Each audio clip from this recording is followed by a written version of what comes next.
Did you guys know you weren't gonna have a forum, or they just all late? I know, but Daniela said she would be here. She was on late. Is Rob coming? He didn't respond, but I'll get a hold of him. where can we get a hold of him? Hopefully they finish and just run their informational meeting, I guess it would be, right? You would need one more. Yes. Uh-oh. Now, oh, look at that. Yeah, now Bob's over there working my wife. There's Rob, there's Rob. So with Daniela, well, I mean, you could have an informational meeting. Start trashing.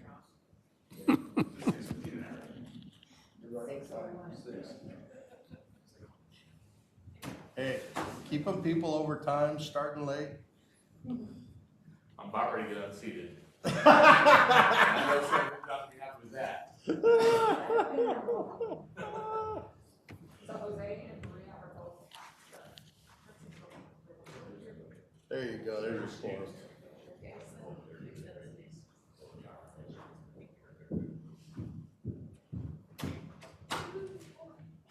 You guys are just being fashionable. Yeah, you guys need to turn the microphones off. Did you turn them on?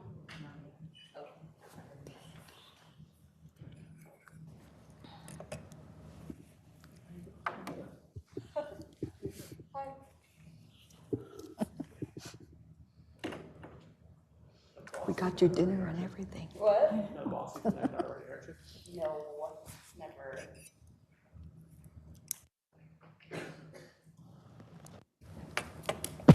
And, you know, Chad, did he? I couldn't get hold of him. Okay. Okay, it is Monday, March 16th, 2026. We will call the meeting of the City of Othello Planning Commission to order at 6:02. And we will start with the roll call. Ruth Sawyer here. Don Burke's here. Daniela Voorhees here. Rob Simmons here. I understand we have two excused absences. Jose Garza and Maria. I forgot Maria's last name right now, sorry. Martinez. And so that's it as far as we know. So we'll move on to public input. Do we have any public input? We do. Please come up and state your name, rank, serial number. Gina Dorrell, 850 East Hemlock Street. Good evening to the Planning Commission. And my name is Gina Dorrell. If you don't know me, I'm pretty sure everybody knows me. I'm representing Terragold Farms as a facilitator. I'll be attending future meetings as a resource for any questions or discussions about our land development plans and intended uses. I look forward to working with the commission and supporting a collaborative planning process. Terragold Farms is committed to thoughtful growth that benefits both the community and local economy. We're focused on collaboration, transparency, sustainability throughout the development process. At this stage, plans are conceptual and flexible, and we appreciate the commission's guidance as things evolve. Thanks, Gina. Congratulations. Thank you. Look forward to working with you. I'll be here. All right. Any other public input? Bob always says not yet. All right, we'll move on to the approval of the minutes, and we'll start with, we approve them all together or one at a time? Either way, whatever you feel more comfortable with. So we'll start with February 17th, 2026. Does anyone have any comments on that? I had one, and I actually meant to call this in, and I apologize. On page 4 of our packet, 2 of the minutes, Chad is referred to as Chad Robinson. That was the only thing I noticed.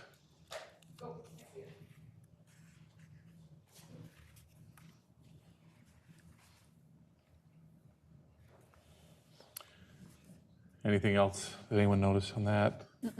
I'll entertain a motion for approval. Make a motion to approve meeting minutes, February's meeting minutes? Got a motion to approve. Is there a second? Second. Second, all in favor? Aye. Aye. Motion carries 4-0. And then the March 2nd minutes, Bob noticed a few typos, so I fixed those. The one that's posted online currently is corrected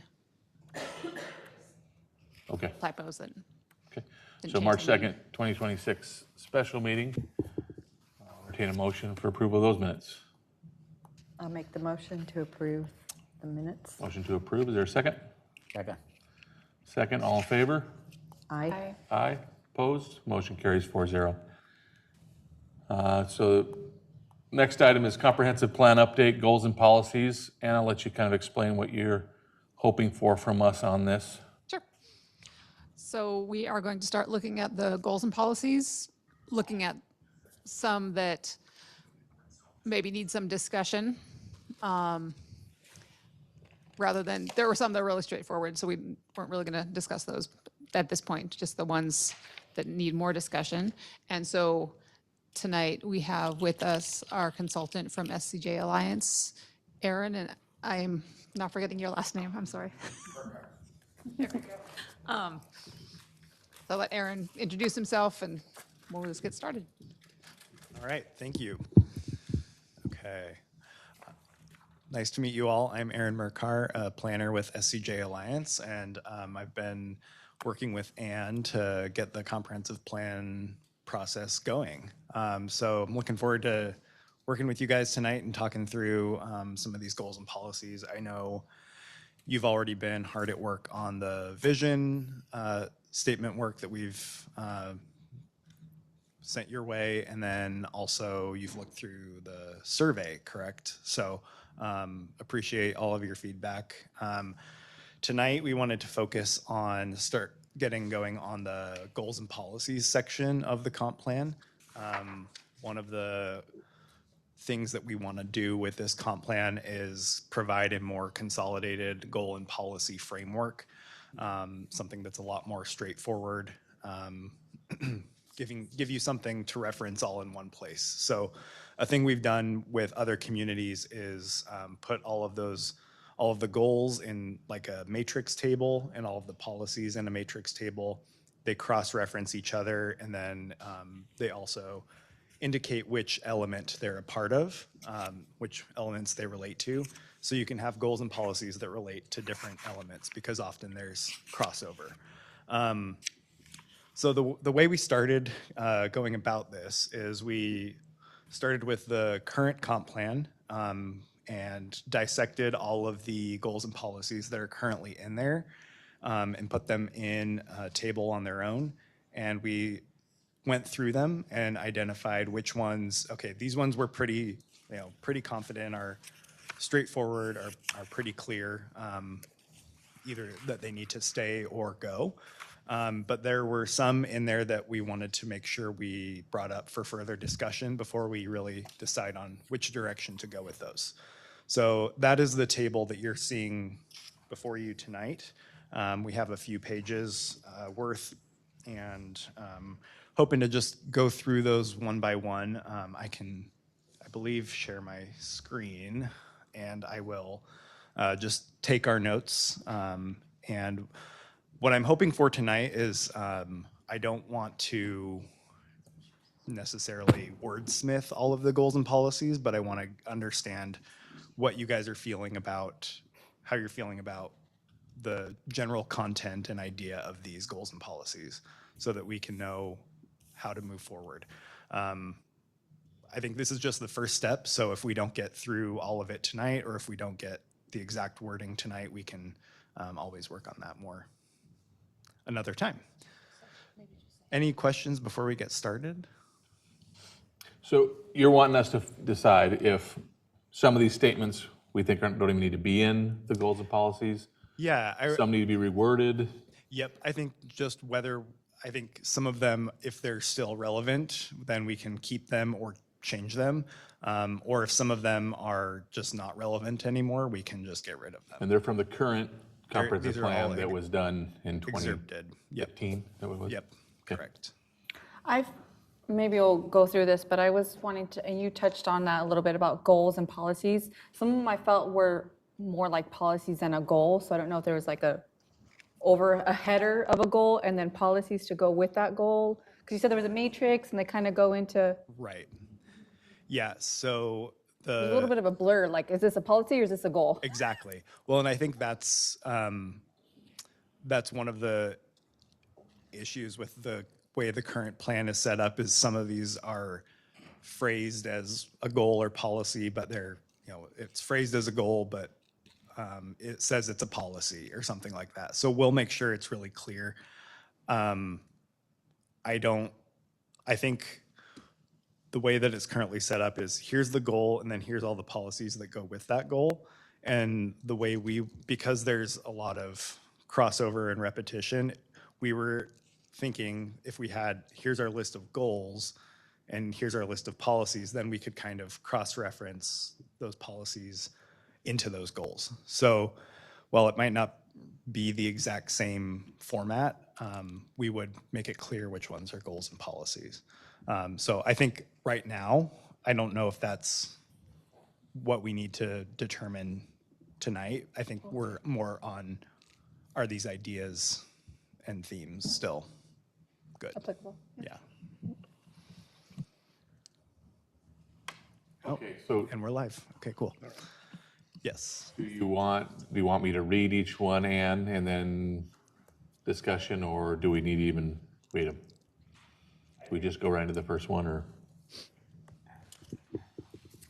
I was thinking we could just start, I can, we can read through the statement. Ann and I have compiled some candid notes here, and those are more for reference. But yeah, I think we can just go one by one. So you can read them?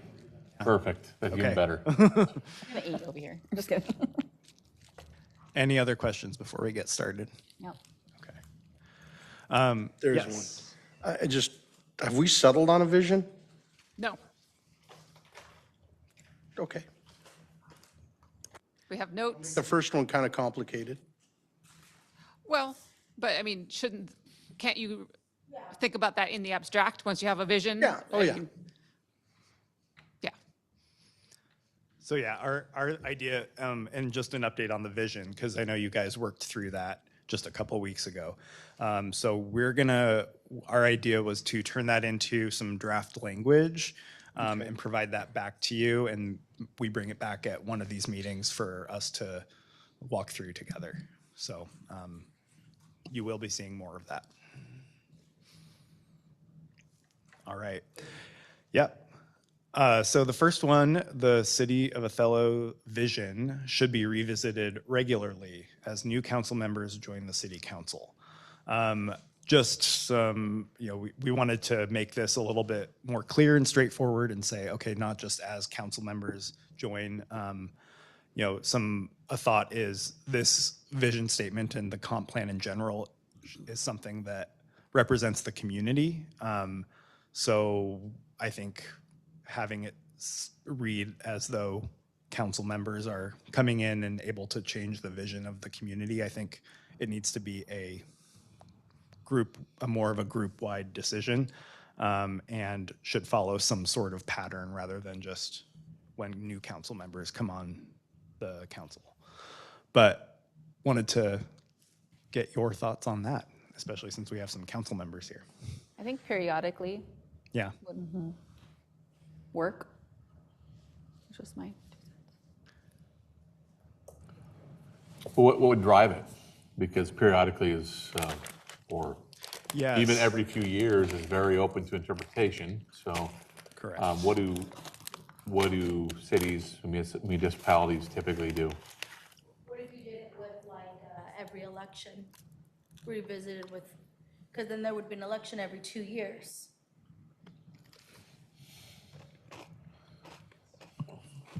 I'm kind of a mission vision guy on a lot of my approaches in leadership. and in different areas. And the way mission and vision should be is that is your North Star. That is your guiding light. Everything you do should serve the mission and vision. So when we're talking about periodically bringing up and bringing it out, it shouldn't be periodically. It should be constant.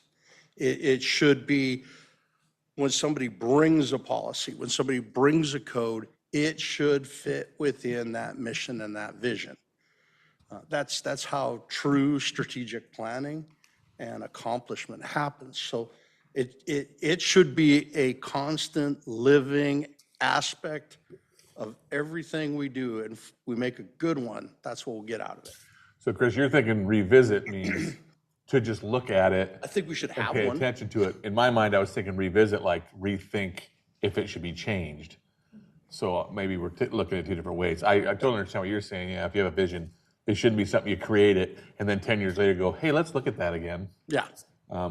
So maybe some clarification on what you mean by revisit, or what Yeah. this statement means by revisit. Yeah. Well, I mean, I think first of all, I think the vision statement should represent, good planning is you get that vision from the community. So Aspiration. yes. So I think I just wouldn't want it to be an insulated process that says the council's going to be revisiting this every 2 years and hashing out how do we change the vision statement.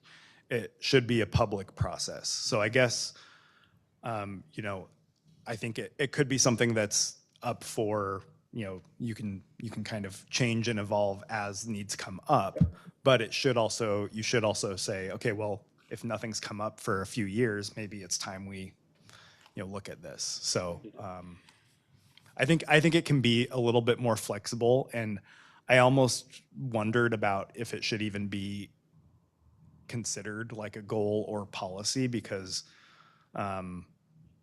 it just should function that you can revisit anytime. But I just think the path that it should follow should be a very public and open process.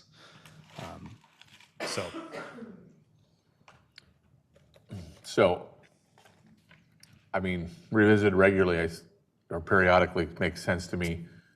And then I understand what you're saying about removing the council members section of that. Tend to agree with the staff notes. Every few years might make it to where then it's like an expectation. So that's the only thing I would say.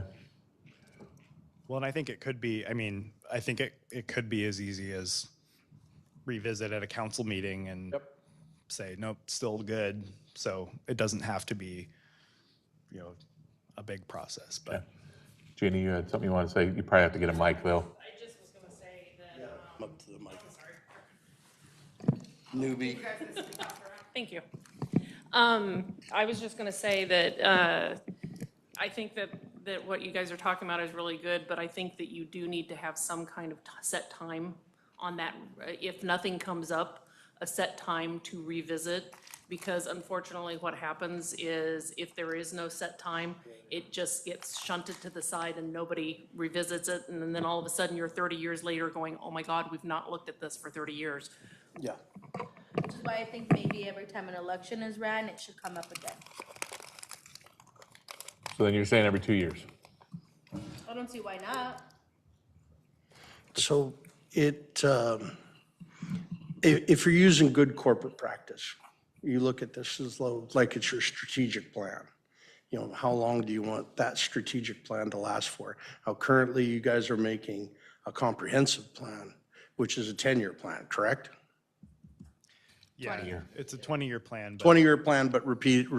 So if you want to approach it like a corporate sort of approach, you would probably make your vision for a 10-year and then revisit it at 10-year. Is it still what you're trying to accomplish? Is it still what you aspire to be? Are we still consistent with that? I think that when you apply mission and vision to governance, is having that North Star, that direction, that where we're going, this is how we're going, this is what we're going to. It's better for everyone to annually understand that this is what they signed up for. And it may even help those who run have better direction on how they want to do what they want to do. So if we're doing this right, everything that we do, that you all do, everything that we all do on city council, everything staff does is driven towards that direction. That is how does that fit within this mission and vision? With that in mind, it's probably a little bit more regular or probably not as regular as an annual thing. It should be culture. And that culture probably needs to be judged and visited unless you have time periods less. Currently, we don't do strategic planning at the city council level, which blows my mind, but it is what it is. That's the way it's been. You guys could at least accomplish that in the 10-year periods of this, and I think it would serve the city much better than what has been happening. And if you want to make it less than that, you can. I think, though, if you do it any more than once every 3 years, you're going to probably dilute where you're trying to go. That'd just be my recommendation on that.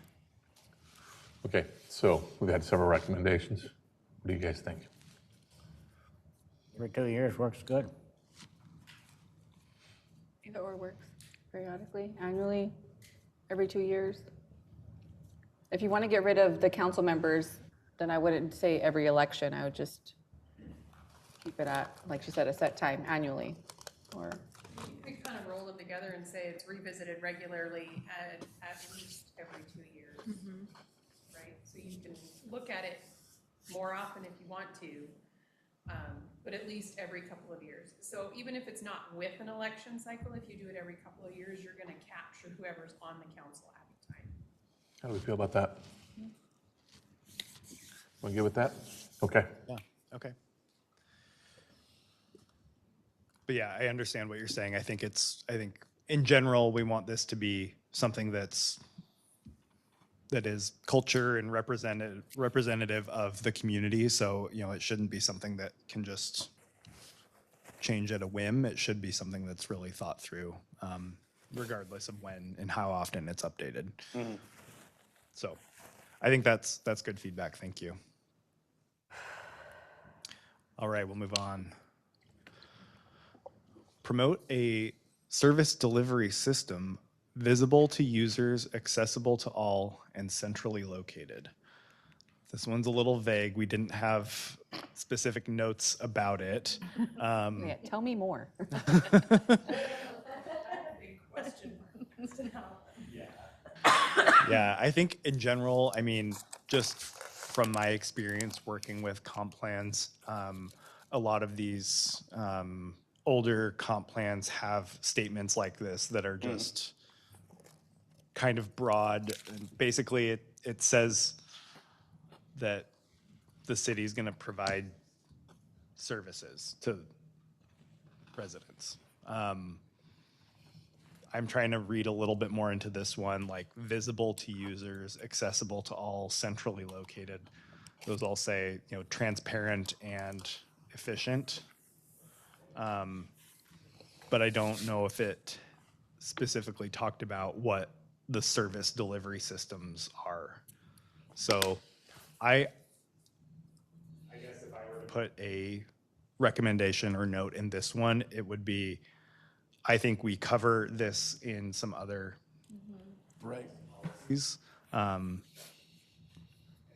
Need this specific one, but I also know it's an important concept to make sure we keep. So I don't know if anyone has thoughts. I agree with your recommendation. Good with that? By service delivery system, you think that includes a website as a place to access the services? Like the city website? Yes. The reason I asked was the city website now is poorly functional. It just doesn't keep up. And it's very clumsy to use. If I were somebody wanting to move here and say, what's the city like? The city website would be so perplexing, I would move to Waluk. Dawn, have you looked at the refreshed website that's been maybe in the last month? I looked at the one this morning, This morning, okay. and it hasn't much changed. A couple of pictures have changed, but the old council members are still there. And it's, even to find the calendar, it takes 3 steps. It's very hard to use. I know that's a Yeah. professional problem because you're accustomed to using all kinds of websites, but a lot of the people that want information are not. They need a very easy website that really is functional. Yeah, it's a good point. What what the city service is. I mean, because I kind of read that as, capital facilities and utilities, those types of services. But yeah, I think that's a good point. And just note that the city's just general communication with the public. We should make sure that that's strong as well. The thing that's hard is contacting the police. They have a perfectly fine phone number, but if you walk into this building that says police on the outside, you don't find anybody. If you stand around long enough, somebody from the police department will come out and ask you what you want. But it's very hard to use. Hey, Don, there's a buzzer. You didn't know. Seen it. Don, we did just check, the app does have the updated council members on it. Oh, good. I looked at myself not too long ago. I looked very good, but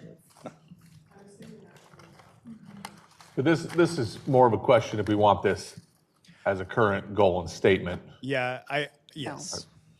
Yeah. Just being so vague actually get you into some trouble.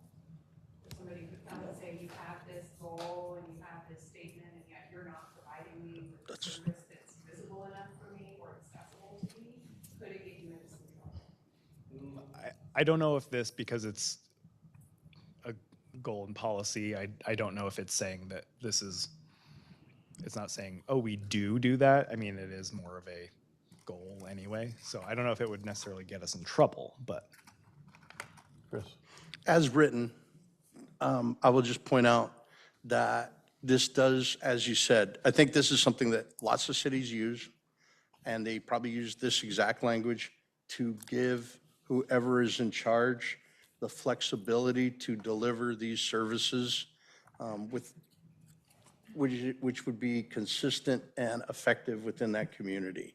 So honestly, I think this is fine the way it is, and probably move on from it to the next thing would be my recommendation. I would agree with your original recommendation that if it can be covered in other goals and policies, Yeah. I think we move it, yeah. Leave it like it is. Okay, so we've got a couple recommendations. What do you think, Ruth? Daniela has said, let her go. Well, I had to look up what a delivery system pertaining to the city was. And I'm not sure that what we provide, Ruth, is your microphone on? You seem very quiet. I had to look up what this meant. And it pertains to our goals and, you know, what we're trying to accomplish as a city. And I'm not sure that at this point, this is being accomplished.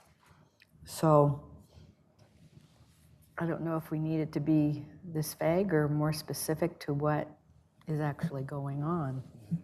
You feel like it's okay to have it somewhere else and maybe being more specific, but not necessarily here? I think that's the Probably. question, right? Yeah, because it's supposed to be kind of a playbook sort of to say what we're doing to accomplish our goals. So.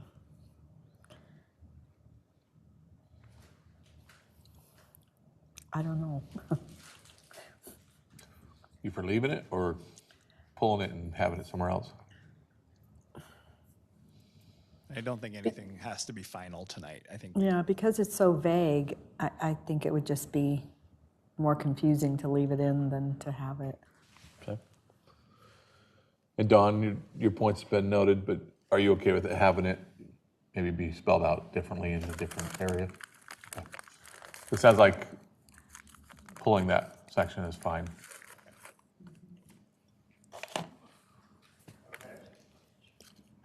We'll move on. Okay, the next one is promote an annexation strategy that ensures requests for expansion result in development projects, effective and efficient service delivery, and that do not place undue burden on city taxpayers for the expansion of city services. Our comment, which is a question on this one, is there a way to ensure that annexation results in projects? And I think this one could be a little tricky. I think there's some Just a bit. I think it's a difficult thing to ensure. Right. But wanted to bring that to you guys to get your thoughts and ideas. I know there have been some annexations in recent years, so maybe we can look at some other examples of how those have developed and moved forward or not. But I don't know if anyone has strong opinions on this. I didn't mind it. I do like the verbiage about, it does not place undue burden on city taxpayers. I mean, that's always a good goal, right? In general, just that. Mm-hmm. So I didn't mind keeping it. My 2 cents. But yeah, how to ensure. Right. I think that's Yeah. that's maybe more of the Yeah. question of, I think most people would say this is a good idea, but how do we ensure that? So if we don't and have a how do policy to match up the goal, then do we want the goal, right? Because if this is a goal to the follow step, the Yeah. follow-up would Yeah, be the how action are we steps. gonna And if we don't have implement that, this? then. Yeah. What if it just said promote an annexation strategy that does not place undue burden on city taxpayers for the expansion of city services? Is that enough? That could be solid. Take out that middle section. I have a question about that. Having been a spectator for the last 3 annexations, the city council is reactionary. They're not driving the process. They're responding to whatever somebody brings them, which seems not a really good strategic choice. The city council, at least in public, has not expected the developer to give quite specific details about what you're going to do. How are you going to provide services? How is this going to be set up? Good. Yeah. So I think, unfortunately, you have to deal with some realities. And so what people are asking, first off, when you look at this process, and I'm going to just, I hate to go into much detail, but I'm going to have to. There's some differences in our situation by not being a fully planned planning area and the size of the area that can be used for. So a lot of how annexation currently happens is somebody who is in our growth management area comes in and says, hey, I want to be considered for annexation. And we have to follow a legal process from that point on, no matter what. I think what's written here is really pretty good for an explanation on a very complex issue. And what happens with the city council in that regard, and for that matter, typically the planning commission, is you guys decide 113 and make a recommendation on it. Is this annexation not a burden to the taxpayers, not a burden to the city? Will it be to the benefit? This is what basically all that is saying. And this is the process that you go through. If you're going to make any change from that, where you look at is here where a way to ensure that annexation results in projects, about the only way you can do that is have complete control of the economy, or you can do the best you can to facilitate projects. Now, I will say I've been involved and paid a lot of attention for a long time on this. I think Othello has grown in a good place to be better facilitators than we used to be. We used to be cops, and we still got to be a little bit of a cop, but we become better facilitators. And that's about all we can do. The rest of this, I think if you follow these guidelines, it really defines what will and what won't happen in an annexation. This could be where it might be appropriate to say something more like, we support, support and encourage annexations that will result in development projects. But to say something that, a strategy that ensures, it seems a little too strong to actually implement. It almost sets it up for failure when you say ensure and you can't come through. Yeah, Yeah, support and encourage. you've Much gone through better enough of word. these too. Much better word choice, I think. Yep. I knew you dialed in on that one. We've gone through this. We've played this game a few times. Is that, I want to make sure I That sounds good. Everyone's good with that? too. Okay. Okay. We'll move on, 1.2.3. Developments adjacent to transportation corridors, gateways, or intersections of concern should be responsible for contributing to the development of gateway features. So our notes on this, that this hasn't been added to the development code, should be discussion about whether this is still desired.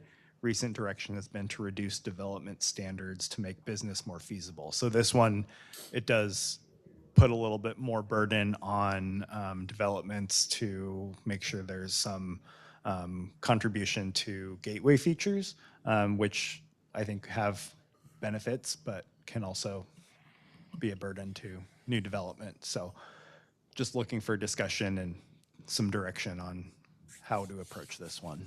Do you feel like the way it's worded right now would inhibit? Is that the concern? Yeah, I think this says to me that we really want to, that we're really prioritizing the development of gateway features, and I don't know necessarily what that means, but I think if we're talking about transportation corridors, gateways, and intersections, that's a lot of places throughout the city. So if gateway features are trees and signs and plants and things like that, I was going to give you it can working be examples. more burdensome than I'm gonna the do a work- baseline development regulations. Okay, Chris? If I could give a working example of what you might want to be concerned with, all right. Even though I might be risking divorce by saying this, when the Ochoa annexation is developed, there is going to be some issues on 14th and Main. If you don't see it coming, I can tell you it's coming, and it's going to be pretty dramatic. So how do we mitigate that situation as part of that planning? I think that, and also, okay, so that's one aspect of it. Maybe different entries are going to be part of that plan, but also keep in mind, you also are trying to keep a small town feel in this community. I mean, that's things we talked about last time. So that should also be part of that. How are you going to mitigate that traffic? How are you going to make that feel? If you're sitting at 3 runs to get through the stoplight at 14th, that's not the small town feel. And those are the things that are going to be problematic. So I wanted to give that as an example as to, and I don't think we currently have a way to mitigate and address that. I was just gonna ask, and don't we have something in the development section we did for the developer? Why can't I speak words? What do I want to tell you? Neighborhood design. The neighborhood design stuff we did. to neighborhood design. Doesn't what we did in that plan Help with that. help this goal? Because we put requirements in there about outlets and the race side, we did the traffic safety stuff, and we did all sorts of things in that plan. It's where they leave that area, where they leave the neighborhood. You Right. didn't really address So, that. so, I mean, traffic flow, we're gonna address that in a different, in the transportation element of the comp plan, we'll have new regulations to deal with that. And this is specific to gateway features, I mean, Which is what exactly? Definition of gateway features. in, Going into AJ's development. I thought it was more just like aesthetics is how I interpreted that, but I wasn't here when this was written, so that's how I, Yeah, because we're also struggling what the definition is, I yeah. get your definition of gateway like feature. the welcome to Othello on 14th right? at I don't know what that STCU. You So know, then can we then, Beautification committee stuff. can we then change the verbiage so that it's Oh, you- better understood? yeah, and do you want that? Do you want to require that? I 'Cause- would personally feel yes, because the three of us just totally interpreted that three different ways. Well, I guess her question though, do we want to require, True. does the commission want to require this, or do they just want this to be gone, right? Is that the question? Because if 1.2.3 is staying, then I do think it needs better Clarification. explanation. I agree. But is your question more, does that need to stay even because of your comments over there? It's not in the development code, and What does it even make mean? it more burdensome? Does it make it more burdensome for people to build or bring business? Right, yeah. I think that was my take on it, is that it seems like we're like, maybe we haven't defined what these areas are, so it's vague to begin with. And there's really no way to ensure it. And if we did find a way to do that, it might be burdensome. So I think, I think gateway features are great and important, and I think help with your, visibility and identity as a community. But I don't know if that's something that we want to put on developers.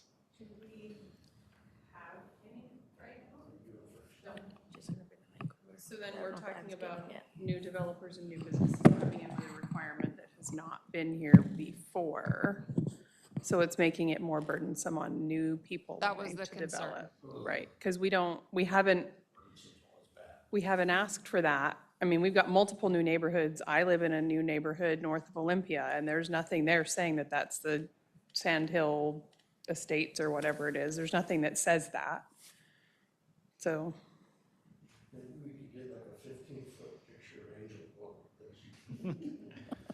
Go back to the planning commission. Talking more about gateway features when we do some mapping exercises and stuff like that later on in this comp plan process. But I guess it's a good question now to ask, like, is that something we want to look at or focus on at some point? Or are we not big on gateway features to begin with? It's not a requirement to be. All right. Last comment, I'll try, I promise I'm trying. I just, every time I hear that burdensome is always bad. I cannot tell you how many times projects in all over the place are ruined because somebody had to put up a sign that they didn't think they deserved to put. It is the littlest thing that will prevent a major project from happening. So if you do it, just keep that in mind, that it might be the smallest little detail that ends up preventing something going forward. So if you put these things into effect, you better have a darn good reason for it, because it might prevent 1,200 units coming into your community. So what's the recommendation on this one? Well, I think if gateway features are important, I think we should modify. But if gateway features aren't necessarily important, I think we could remove it. It's not in code, so I'm guessing it hasn't been found to be important, right? Is that safe to say? And I'm hearing, I mean, from what I'm seeing and hearing, I'm not hearing. So reword or remove? What's the I recommendation? mean, at this point, I would probably recommend removal. Unless I hear otherwise, but someone has. No, remove, Don't remove? do remove. Remove, okay. Daniela? Okay, Dawn? Okay. Go with removing that one? Yes. All right.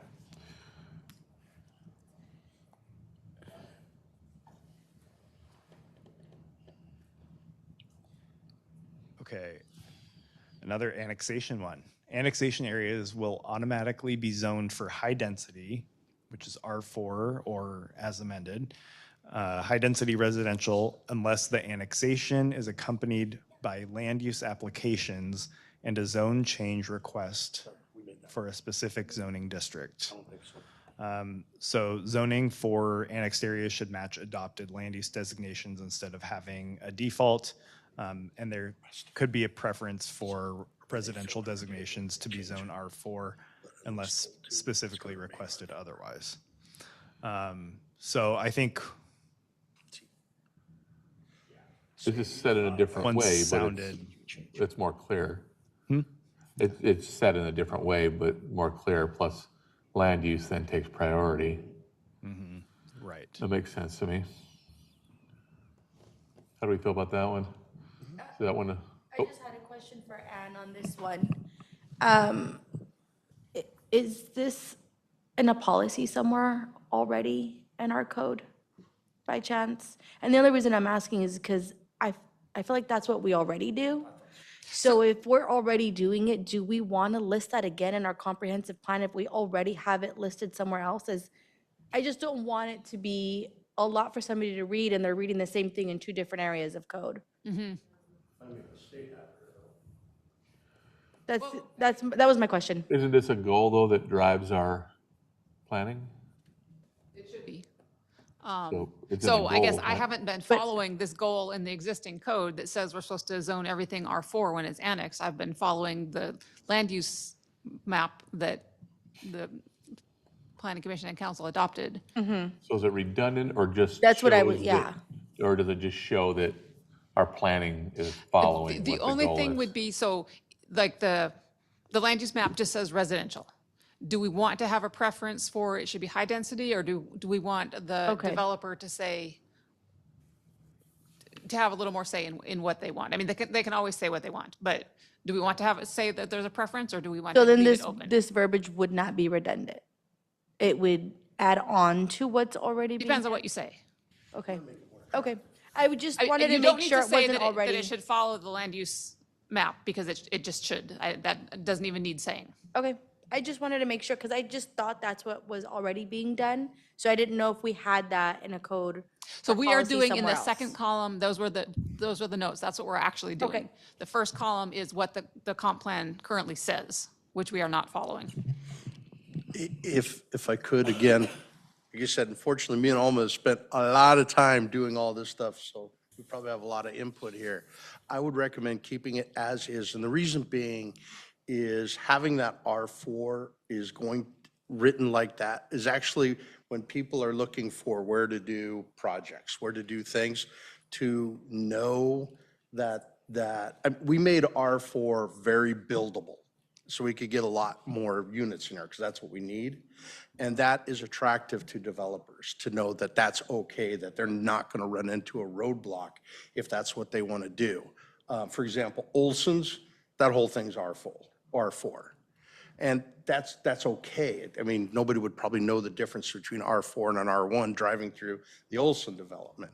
But because of the way that was done, it gave them more freedom to develop that land. And if you give people more freedom when they're looking around all over the place, they're more likely to come to your community.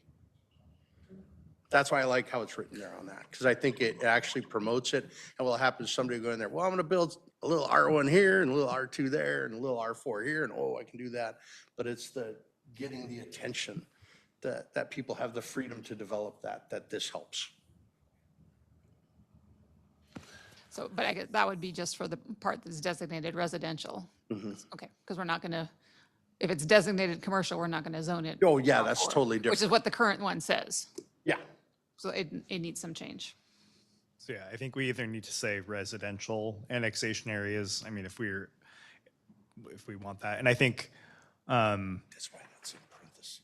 I think maybe listing a specific zone is maybe not the best for a goal or policy level language, but I think if we do have a preference for residential annexations to be, higher density, I think we could still state that.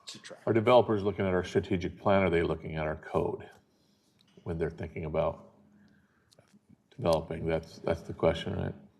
Probably code mainly, but I think occasionally they could look at. It depends on comp if they're looking inside city limits or outside. plan. Sure. I know, I'm sorry. I become newly aware, and I might have to have Gina talk about this.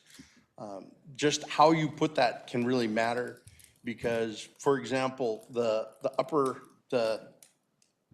east half of industrial, the landowner there has no intention of industrial ever going in there, ever. Yet he is contacted regularly about industrial development there. Isn't that correct, Gina? And he continually turns it down because he does not want industrial there in any way, shape, or form. So yes, what you put there will impact what developers look as opportunity.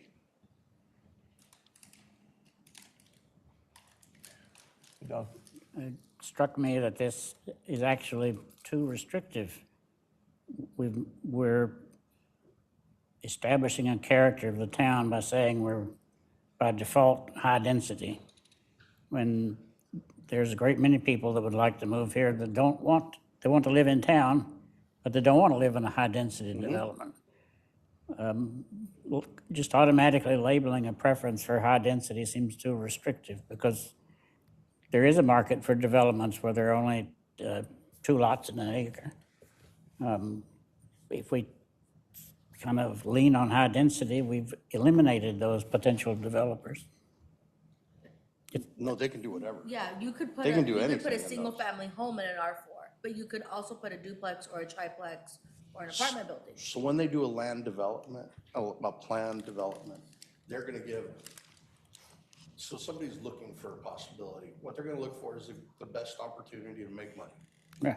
Okay, so that is the attention getter to make money. But what you find out happening is they'll do a mixture of different residential zones within that, which they work out with them. What if it said something They like, might make it all R4, but it might, like I said, the Olson development, it's all R4, the whole thing. well, the way it's, couldn't tell. I see what Don's saying by the way it's worded though, but if you said residential annexation areas will be High density. zoned R4 to allow for the flexibility, that might See, if then, you say R1, then they can't put anything else in. But why not R4 just could leave do it up to everything. the developer? You're right, that's exactly. But so why do we The way even it need says a goal then? will automatically be zoned for high density, maybe is what Don's saying. That Yeah. makes someone say, oh, I don't know if I want to go with all high density, but if you say to allow for the flexibility of zoned R4, some people don't know what R4 means because not every city calls it that. And so if you said zoned R4 to allow for flexibility, then that's probably going to make a developer say, okay, I like You flexibility. know for a I like that fact, word. nobody knows. I like that verbiage better. Maybe if you did Yeah, remove the that's high true. density and put zoned R4 for flexibility, Ooh. that would be great. Sounds more Does inviting. that mess you up though, Ann? Don, what do you I think guess about I that? don't see what we're achieving by Well, even yeah, having if this. you're a Zone for developer, you would like residential flexibility flexibility, to how be about that? maximum. to You fit don't, you don't want the clarification, you don't want characters in the, different you don't want the places detail. you're living in. Not everyone wants to build an apartment Designated complex. residential, then they can look at our residential zones and pick, They can do whatever they want. you know, the ones they want. So I don't see that this. It's not that- necessary. that it, you know, it just seems like it's taking up space. I like what you're saying there. That works. What do you think? I kind of agree with Ann. I think one of the things that the city has been talking about for quite a few years is that we want to make sure that we're friendly for development so that the developers do come in and develop our land. I think if you start putting, it's going to go to R4, it's going to go to R1, it's too restrictive, and I think you need to leave it a little open for the developer to decide. So decide the R1, R2, R3, R4, or R4 lets them decide whatever they want to build though? I think what Ann was kind of angling towards was better. Okay, so let's reword that then, and then when we can see what you come up with for that. Yeah, because I think the gist of it sounds like if the future land use map shows this area as residential, then that allows for any of the residential zones to be picked when that is annexed. So there's even more flexibility by just kind of defaulting to the future land use map. Isn't that taken away from the work you guys did though and what you were trying to do? No. Because No? even if That's you- good, that's even- good. Yeah, even what Okay. Ann said about if you removed it completely, it still wouldn't change what we currently do. So you could get rid of it if you guys felt like it was an unnecessary. It's redundant. Yeah, because we already are gonna follow that guideline. Okay. Good with that? What's everyone else feel? Sounds Feels good? Yeah, good. Okay, good. All right. Next one. In order to prevent premature rural density development within the growth area, lots created in the county after the comp plan is adopted should not be considered for service provision unless they are annexed prior to division. So assume that means subdivision. So on this one, we're saying city services should not be provided outside official city limits unless an annexation and/or development agreement is in place for areas within the city's future growth area. And city services should not be provided outside of the city's future growth area, really for any circumstances except for essential public facilities. That's just typically not good practice and I think not even really legal a lot of the time. Yeah, that makes sense to me. But The city currently does provide services to county properties. Currently, right now. Yeah. So this goal is counterproductive to what we already do. Except should we continue with that? For new areas? I mean, they pay their dues, so. Yeah, they pay 1.5 times. They pay for that service. So I guess what I would consider is, could this hurt us if we continue to offer services in the future? Both Paul and I went, "Doo-doo-doo." Because we already do it now, and I don't see where it's ever been an issue. So I don't know why. Because you haven't been back there. That's why you haven't. Sorry, Ann. Staff-wise, maybe it's an issue, Oh, and you know but we don't try to make it easy on you. for the community, I don't see where it's an I can't issue. even get these guys to go street trees for you. That's where I'm at on it. I don't know what your guys' take is on it, but we are a small area, so allowing people services sometimes is, personally for me, is the better thing to do, but you guys discuss it. See a scenario where this comes up again? I mean, we're talking about Little Max, right? Yeah.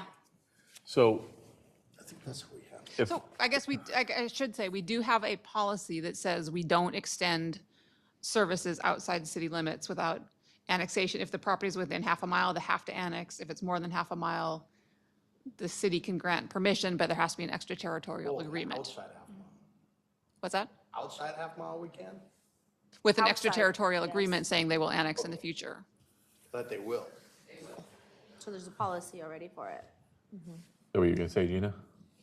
I was just gonna say that, providing the services, if a property owner's, the way that it's always been done, in the past, is if the property owner was willing to pay whether it's putting in the pipe and paying that extra rate, that 1.5 times of the city services, to compensate the city, the residents for basically giving up water to somebody that's outside of the city. We have done that in the past. I think that, sometimes it's a case-by-case thing, but it sounds like we've put into place some policies that state that we will take those places into annexation or, I would hate to see someplace like, we did provide services to all the county buildings and to the water district and things like that, and they do pay that 1.5 times rate. I would hate to see that limit. So potentially this verbiage could be restrictive. rather than leaving it up to a case-by-case. Yeah, and decision. maybe we need to look at the resolution and write something that's based on that, because that's, adopted city policy, and so, Yeah. Yeah, I think that could be, we want to make sure it's consistent. Should we revisit this one then? yep. Okay. Do have a question. Yeah, no. Why would the city have any authority on development outside the city? And why is it the city's role to prevent premature rural density? Well, it's if they're providing city services, city water and sewer to them, then the city should have a role in it. Yes, but the wording there makes it seem as though the That's city the goal. has a plenary We're gonna power prevent to do that, to prevent something that's not in the city's power, because it's not in the city.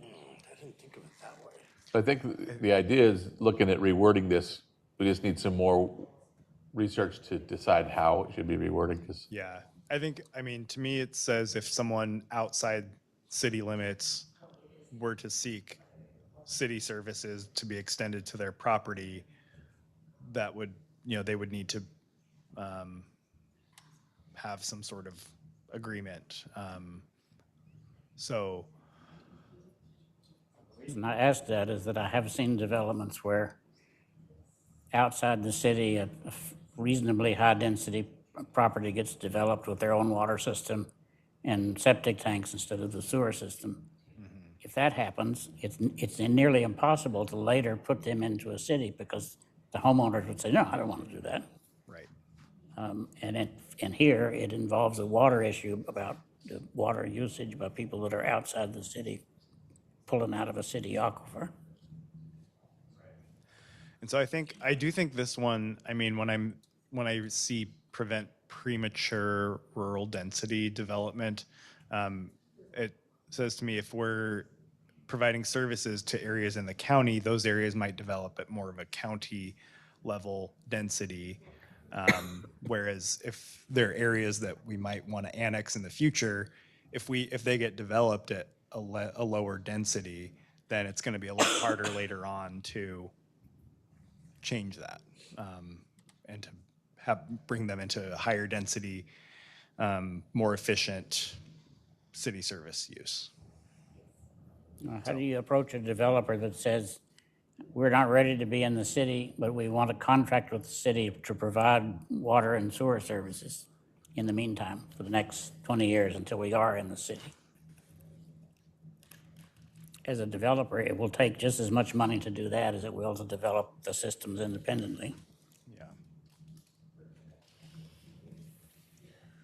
Okay, well, I think that one would be good to make sure we look at what the current policy is, so. Well, it's not a theoretical notion. Just last year, there was a intense debate about annexing an inappropriate site, but which didn't happen. But the property owners could still develop that site, and that would short circuit the whole business. Instead of having comprehensive planning, it would be haphazard. Right. Yeah. Well, yeah, and I think that can coordinate with the county as well. It's important here Well, too. yeah, but will that happen? That, so far as I can tell, coordinating with the county is something from an alternate universe. Go Mexico. We'll put a policy in here for that then. Water services provided by us. Oh, yeah, I'm sure they do. No, they do. I would too if I lived down Not part there. of the city. okay, so, Okay, to move on to 1.7? yeah, we're gonna come back to that one. Yep. Okay. So next one is create an attractive development atmosphere where commercial and industrial opportunities can provide local economic growth. So let's see, we were looking at this tension with, we have 7.1 and 7.3 in here. Yeah, so those ones deal with ag lands and preserving ag lands. So creating an attractive development atmosphere where commercial and industrial opportunities can provide economic growth, I think just making sure that if we're also focused on preserving, you know, ag lands and lands of importance like that, that's not at odds with this one, but creating an attractive development atmosphere where commercial and industrial opportunities can provide economic growth seems like a idea you would prefer for a city. So just want to make sure that that's that kind of thing. There's a concern that it might. Well, Preservation of agriculture? well, I think Then it's not attractive. Could, we don't want to Then it's not have, attractive. right. I think we don't want to have a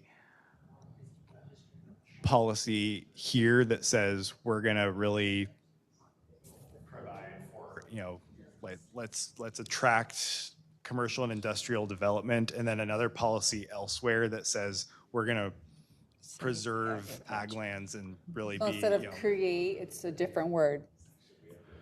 yeah, I think So we still create. want to do that or have that, but maybe it's not the word create that we're looking for.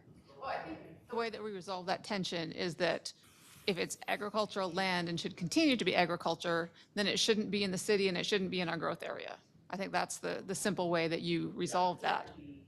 We were plotting that over here. How we could zone some of the land use stuff, that's what we were just talking about. I guess Okay, great. that's my recommendation. Yeah. On to the next. 20-year plan, that works. Yeah. I think if it was like a 50-year. Yeah, it'd be different. Is that really a city responsibility to protect ag land? I mean, why is it our responsibility as a city government to do something in the county? County does it already. Yeah, that County creates a, makes those plans. But you do need to be thinking about where, as the city grows, where is it appropriate for the city to grow? I think that's more the question here. Well, so maybe Don's not asking this way. So as a city, if we say, man, it would be perfect if we grew here, but then, well, that's prime ag land. Is it the job of the city to say, yeah, we shouldn't mess with that because it's prime ag land? Isn't it really up to what's best for the city? Is that what you're asking, Don? best for the city, and the city extending its authority in a direction it doesn't have authority. If someone has prime ag land, they're probably not looking to sell it and ask it to be annexed anyways, Right. because they're making money off it. Isn't that what ultimately drives that decision? Well, it So, seems we've already again, done what- that. I The understand land that north question. of the Walmart is primary ag land.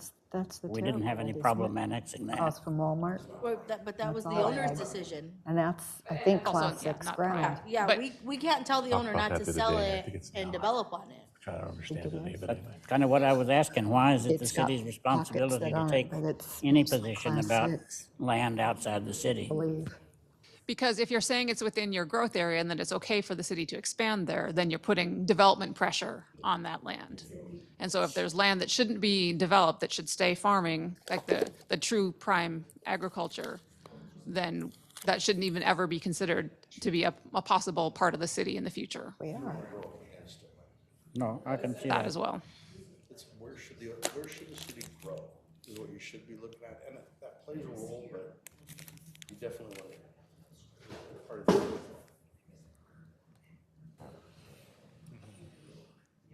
Okay, No eggplants in the city. Ah, there you go. It's like, oh, we're gonna have problems there. Yeah. It was about to get crazy. That should be up to the landowner to sell or not to sell. I know. Yeah. And there are more policies on ag lands at the end of this table too. So we will have a chance to discuss that more. so I don't have a full understanding of this at all, but I just want to throw this out there. If someone who has a prime piece of ag land right at the edge of city limits says, I want to sell this to a developer, and they approach the city for an annexation, and it all makes sense, It's in our growth area. is the city going to say, that's prime land, we're not going to annex We're that? not gonna say no. Okay, so But they're not gonna sell it. that's where I'm confused. So why would we as a city make a goal or policy that we're not gonna do it? Why is it up to us? If it makes sense. I think it's more, maybe more the county is required to preserve prime ag land. So I think that again comes into the setting of the growth boundaries. Yep. And So shouldn't that say something about we won't go against county requirements when we determine growth? I think that's one of those things that kind of goes without saying, is we are required to be consistent with the county's plans. Okay. I think, Rob, you don't want to be unreasonable in what you think 20 years of growth will be.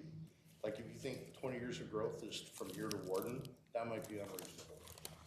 You know, that doesn't make any sense. But, I mean, kind of could sort of do that. I think some of our boundaries got a little excessive, you know, with some of that planning. So when you all start thinking about where does Othello reasonably need to be, or make sense to be 20 years from now, maybe even 40 years from now, that should fit inside that bubble.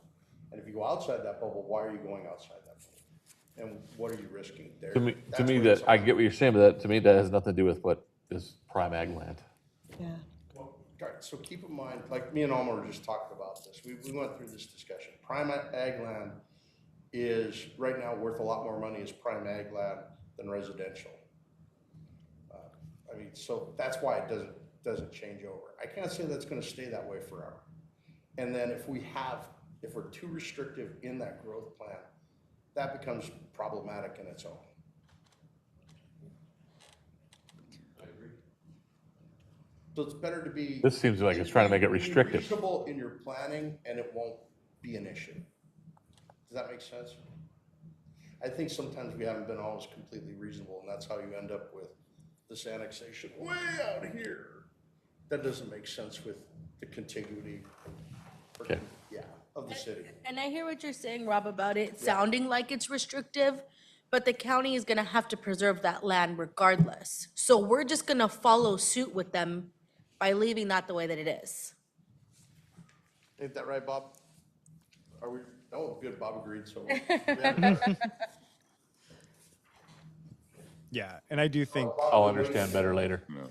I think, Ann comes to the county planning commission meetings Right. when we're talking about stuff around the city, so, she does an amazing job.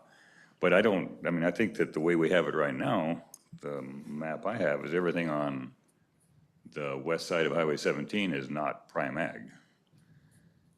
I've got a map right here.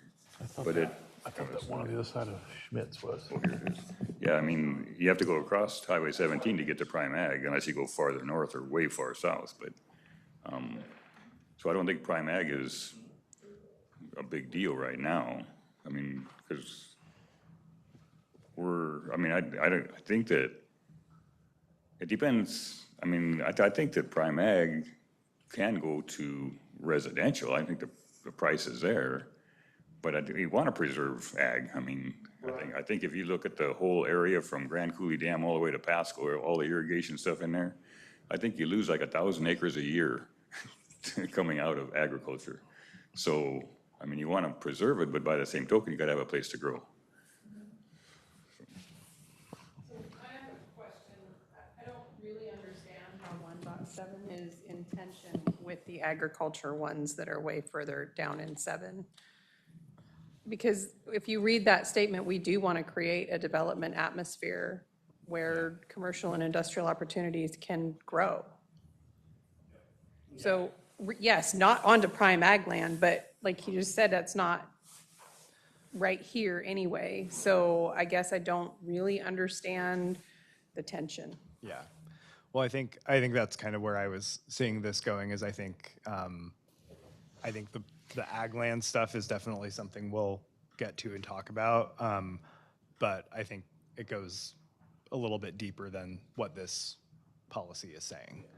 So I think it sounds to me like we're good with this statement. We're not concerned about that affecting ag lands, but there's more to discuss on ag lands later. Okay, so we're ready for 2.2, I think. Yep. Develop an Othello growth area that provides adequate land designated for residential development. So we have a designated growth area. So we were just looking at maybe changing some of the language on this one to, again, turn it into more of a evaluate, monitor, and make sure that things are, kind of like our vision statement.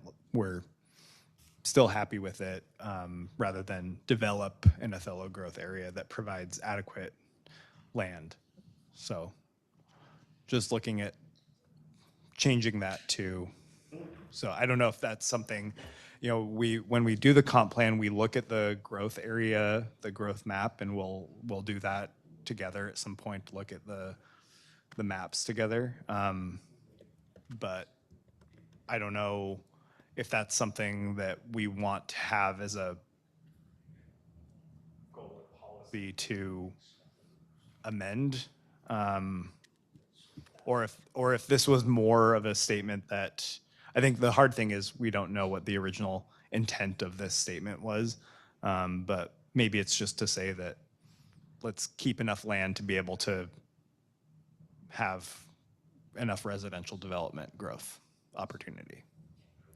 And they did designate a growth area with that 2015 plan when, when this policy goal was adopted, also that boundary was adopted. So it fit better then than it does now. Well, now the requirement is that every 10 years it's looked at, right? This comprehensive plan. The comprehensive plan, yes. So then isn't this just part of the comprehensive plan that you also would look at growth area? Yes. It seems like it's already assumed. Yeah. Yeah, I think to me, this one seems redundant. I agree. How does everyone else feel? I do think we should be looking at the size of the growth area in comparison to what's needed, and over time. Is that something you'd want to do more often than? More often than every 10 years? Well, you revisit it every 10, but it's a 20-year plan. I think the big thing on this, Rob, think about it this way. If in 20 years you need this much growth, but you have this much space, there could be a problem. I think you'd need to have a tool where if development is just booming and you're like, we're out of growth area all of a sudden, Yeah. you need to be able to look at things. But I think you could do that without necessarily having. You could say evaluate at least every 10 years or something like that. I don't think the city is going to say, this goal says every 10 years, so we're just going to have to wait, right?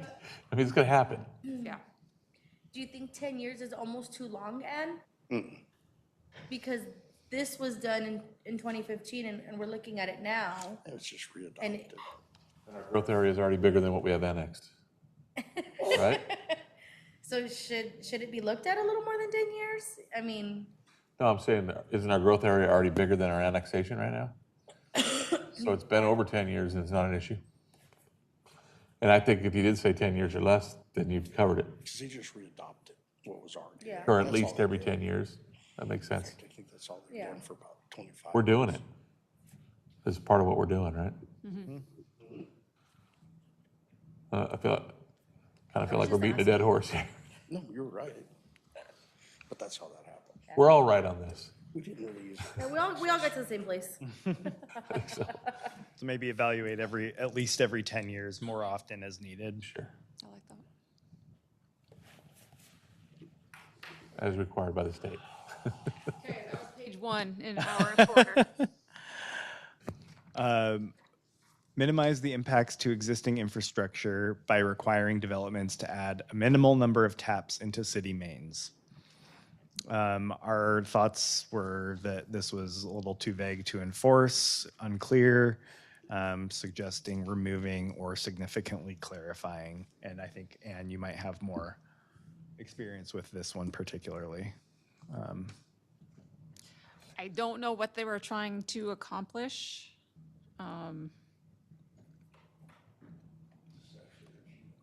So Yeah, I was wondering if Gina would have any insight into this one. This is from 12 years ago, though. The biggest expert on this. So I have this question before Gina speaks. This was 12 years ago, but then we were forcing, if you were building a triplex, you had to have 3 taps into the city main, right? So we weren't following it until now recently, when I built my triplex, it was allowed to have 1. Yeah, So, I mean, that makes sense to me, but it's been inconsistent for sure.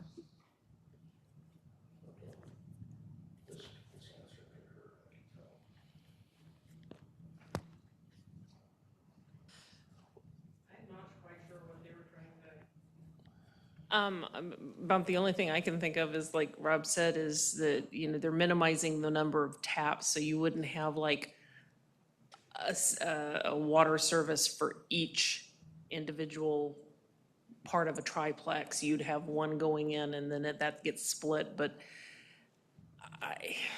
so I was told that this city only has, maybe it's based on the amount of wells, there's only They- so many taps they have left. And so they it's realized when based we're on the amount creating, of, it's based on the amount of water that is available to the city. What we have, so this makes sense then, yeah. minimal's a good yeah. word. So What's wrong with minimal it? is a good word because you've only got so many taps. Where were we at, Ann? We were at like, we only had like 1,000. Yeah, I'm not sure. 1,000 left.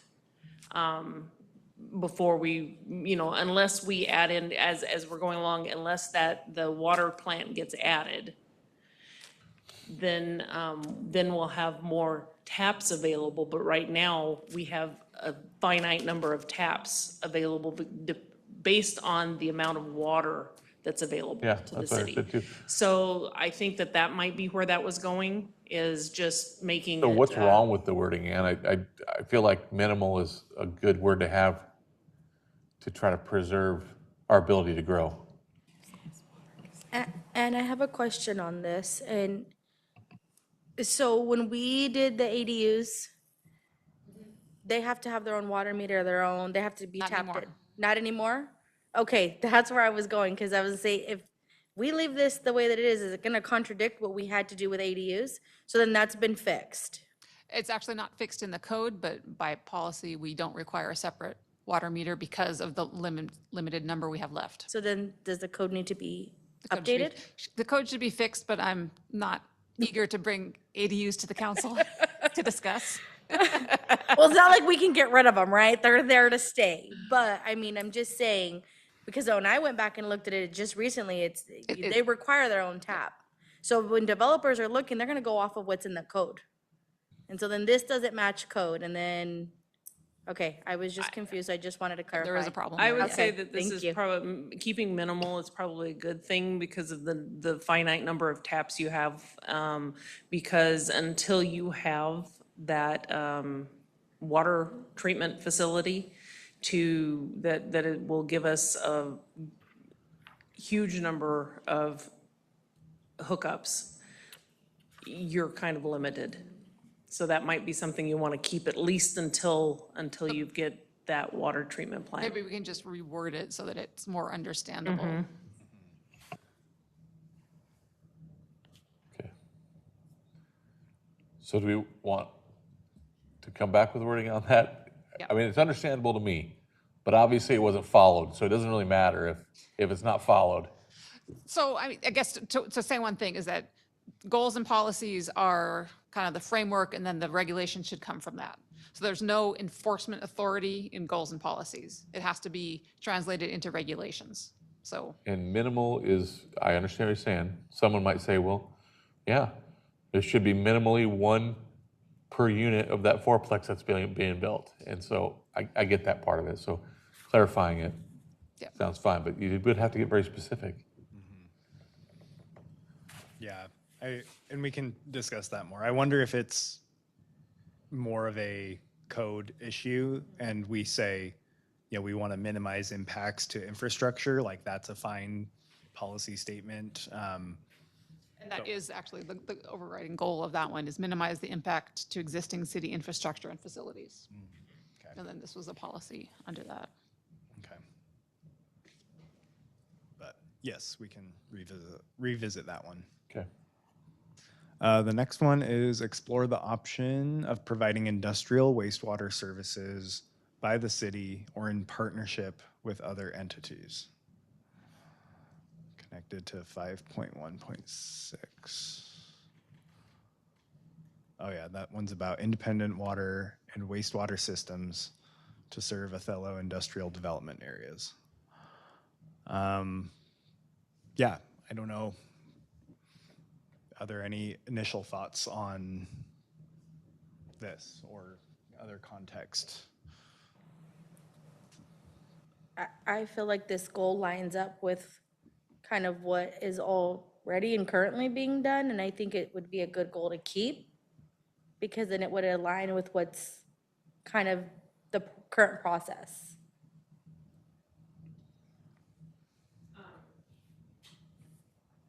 Well, as a wastewater treatment plant operator, you don't want to have industrial waste going into your domestic system because it can very quickly and easily kill off your bio that helps you treat the water. So I would say that if you're going to be doing industrial areas, that it's better to have a system that services those. I have a question. Do we require industrial to have their own wastewater plan? I thought we did, that's why I'm asking, because then maybe we could just clean up this goal. We don't take the industrial unless, like, we did develop a plan with SVZ, since theirs is where they hold it for so long and then it's released to the domestic water system or wastewater system. But we don't generally take like heavy industry type of wastewater because, like I said, that can very, very quickly kill off the bugs that are doing your treatment Right. in the domestic system. So generally, they tend to have some type of treatment or pre-treatment before it's accepted, and that's kind of a state thing, I believe. But I can't answer that off the top of my head. And do you remember by chance, is there something written that we require industrial to have their own wastewater plan? I feel like we had talked about that a few years back. I can't remember. I don't know if it was a state law we were talking I don't know about. the wastewater code really very well, so there might be something in there. I think there's something in there that states that we don't take industrial at the plant. So, what I think, so when I first read this, I think it's more that maybe we would explore having a separate system for the industrial wastewater, which is, I think, maybe what this should be more clarified for, not that we're going to take it into the domestic system, but they would have, so for instance, City of Moses Lake on the north end, where there are some industries, there's a separate wastewater plant just for those industries. So that's what I was thinking of when I read this one, but I don't think it says it very clearly. That's the impression I was given too. But I do know that There is within the ordinance, there is, or at least there used to be something in there that states that we do not take industrial waste. And like McCain just recently built a wastewater treatment plant for their facility. This is just a statement about exploring options. So there's nothing binding on this, right? Yeah. And then I think then 5.1.6 just gets more specific in speaking to that. So I don't know that they need to be separated or combined myself. That's my feeling. Yeah, I think we could. The last part of, so 5.1.6, consider independent water and wastewater systems to serve fellow industrial development areas. All such systems shall ensure that the city's interests are primary as a condition for participation if the project requires public funds or participation in funding and grant efforts. Okay. I think they're both fine myself. No, I don't see they need to be combined because One just says explore options, and the other one then gets specific about separating. I don't think it hurts anything to have them stay there. Okay. It's my feeling. You guys? It's getting close. We won't go past 8, I promise. Promise. I can tell you the respectable industries will cooperate and do that. The problem is the pirates that dump things down the storm sewer or illegally dump toxic waste. And those are hard to find and hard to catch. Yep. Okay. Sounds good. This next item covers a goal and subsequent policies that all have to do with animal control. I personally haven't seen animal control dealt with in a comp plan before, so I was just kind of surprised to see that in there. I know that the city does have a city-provided animal control service. So if that is something that is important to keep in the comp plan, I think that's fine. I just wanted to bring it up since I personally hadn't seen it before in a comp plan context.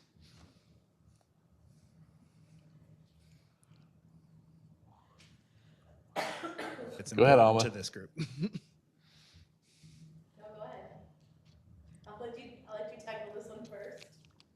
I don't have an opinion on it.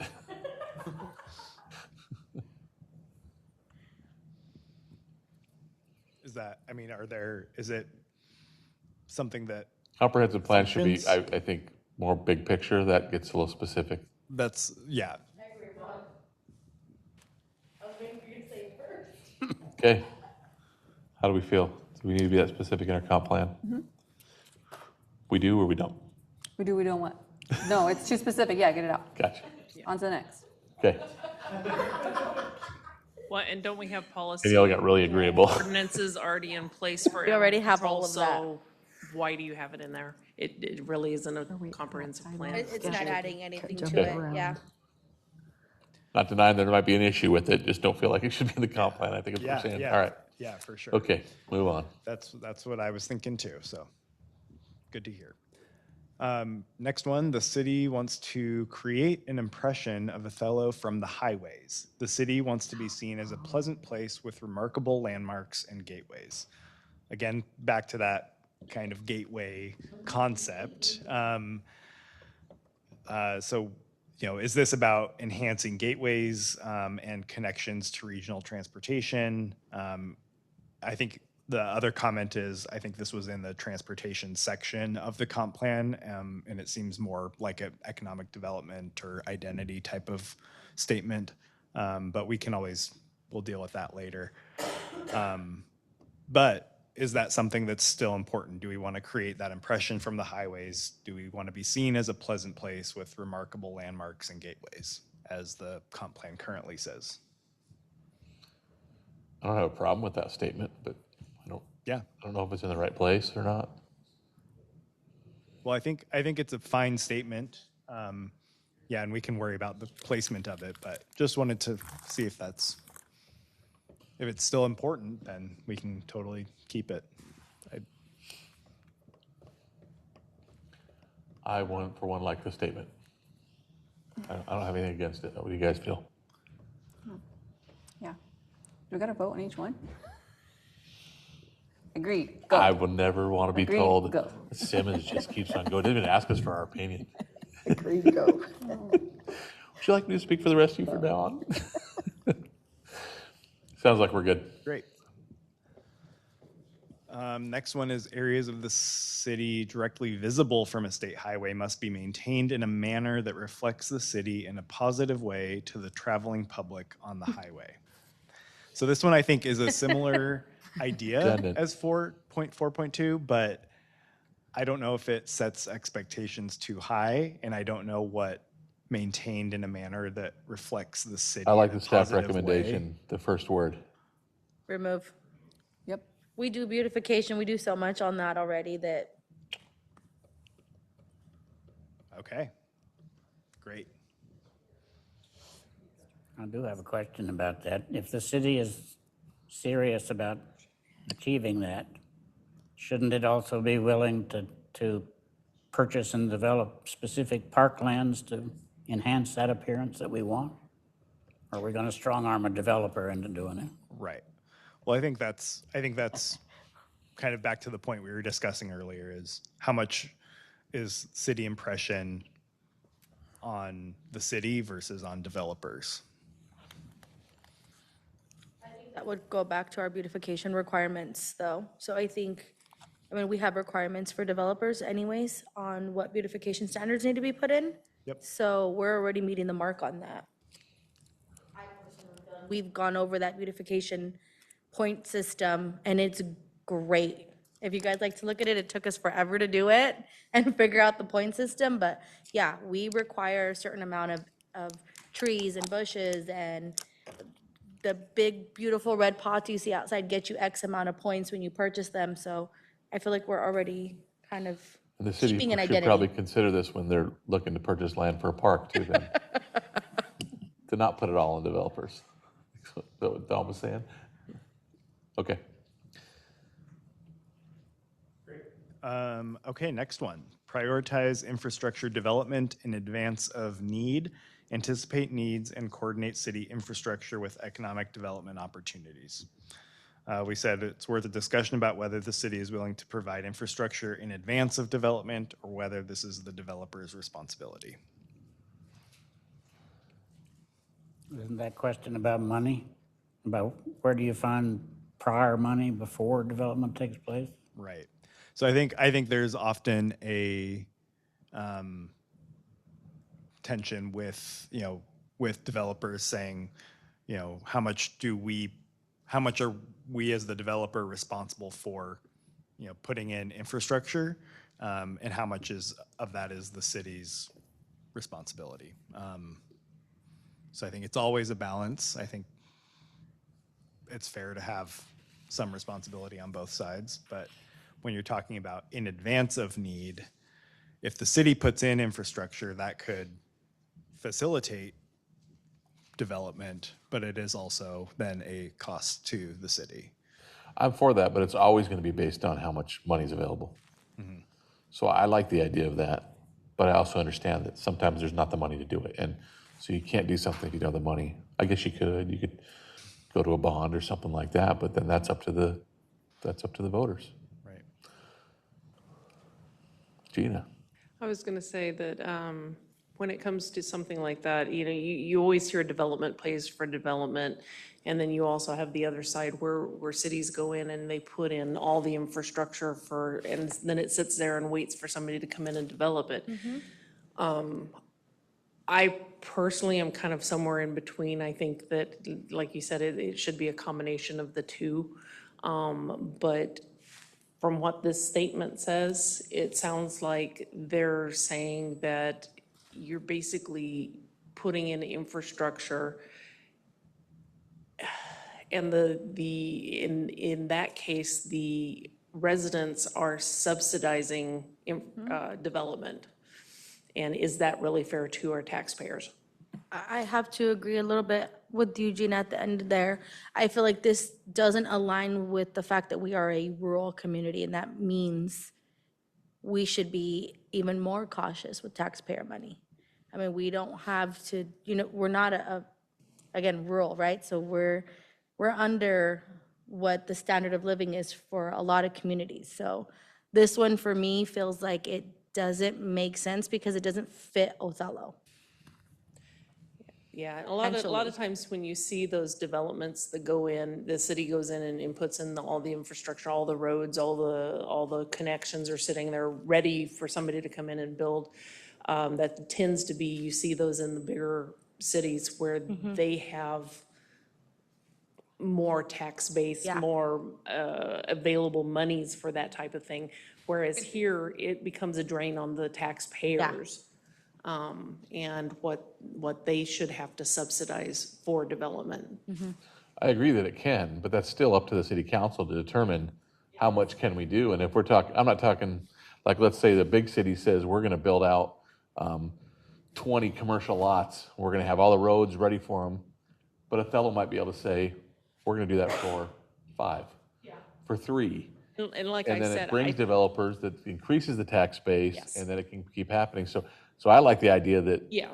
the city can prioritize it, but funds Yeah, are gonna determine and whether there, it can be like I done. said, I think that maybe there's a happy medium in there somewhere where you Different have a wording. little bit of both, but I don't think that it should be all one way or the other.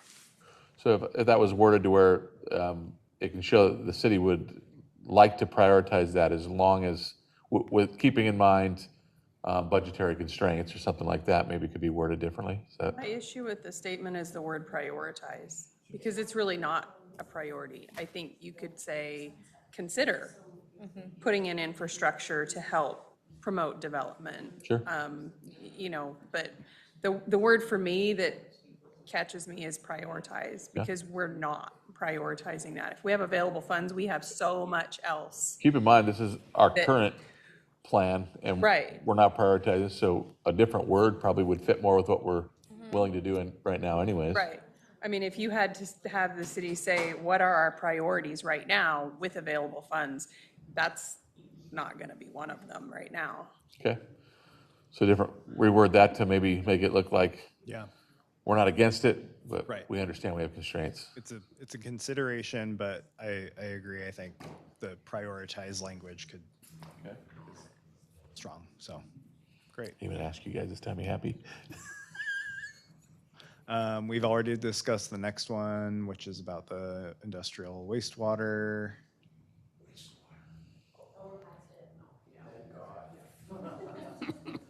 Next one, maximize the existing short line railroad that serves Othello to facilitate additional intermodal transportation options for new and existing industry.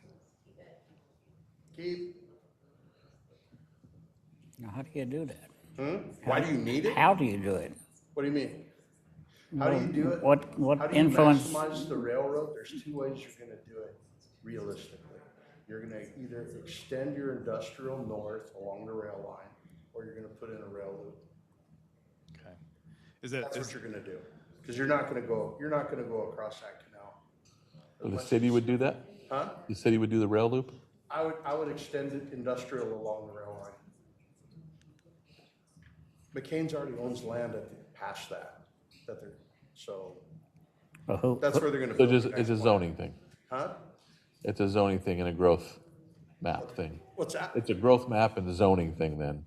Increase the zoning for industrial. industrial. And then that industrial L, I don't know if I'd keep that industrial. Okay. I mean, you wanna remember, you have a corridor on Lee Road. So you wanna maintain that corridor appropriately. But you're probably never gonna have industrial on the other side of the canal. I'm okay with leaving it. Great. Love it. Next one is position Othello industrial development areas to support the city with little or no impact on areas planned for residential and retail or commercial development. We've already done it. We already have a 1,500-foot buffer. And we already established Lee Road. So do we leave that so that then we don't have ability to change it later? Keep going with it? Okay. Unless with you leaving guys it? think It needs to be bigger. Oh, no. With me? Okay. We're cooking now. Okay. Facilitate food processing equipment manufacturers to foster horizontal expansion of and support for the food processing industry. how do you do that? The horizontal development's already been pretty much done.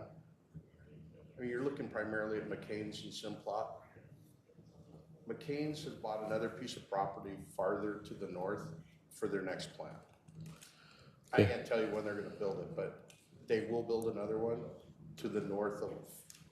So no longer relevant So, that we're feeling? Any strong feelings on this from the commission? Okay. No longer relevant, I guess. Okay.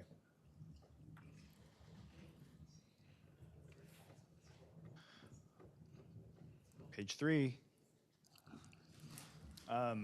I know it's 7:45, so I don't know how long you guys go in these meetings, but 7:59. feel free to stop me at any time. So next one will be encourage distribution, logistics, and fulfillment centers, capitalizing on the abundant regional transportation system in the Othello region. I'm all for that, and I think we should add data centers in there somehow, or data center. I'll take one right now to start with. Do any of those, does that, the logistics a data center? I think so. Okay. Is it? I think we should probably call it out specifically if you want to see that. So add that down. So why do you think our regional transportation system is abundant, since we're pretty much limited to a 2-lane highway? Yeah, 10 years ago, it was seen as abundant. I think all the highways that intersect, even though they're 2-lane, still There are some. a lot of trucking companies and a lot of trucking that comes from here because they can go in every direction. I'm not saying the roads are perfect for it, but it happens though. Does the city have any influence over conditions on Highway 17? On what? Additions? On improving Highway 17? It will eventually reach Yeah. its maximum traffic. We get 2 distribution centers in here, we'll probably push the DOT to make some changes. You're probably right on That that. That's really the only influence we have. May take them 50 years. You can wait for when I'm elected senator. Okay, I'll wait that long. Oh my Lanta. State or federal? I already got the money. Well, Okay. One of the reasons I asked is that Ritzville really does have an abundant transportation system, and it doesn't seem to help them. Where? Ritzville has an abundant transportation system, and it doesn't seem to help them. Maybe they're not doing other things to attract the industry. I don't know what they're doing. Okay. 5 through 10. General, good with data centers added. Next one, this one is interesting. Work with the Othello Area Chamber of Commerce, Adams County Development Council, and local business owners to have annual shop locally campaigns to reduce retail leakage.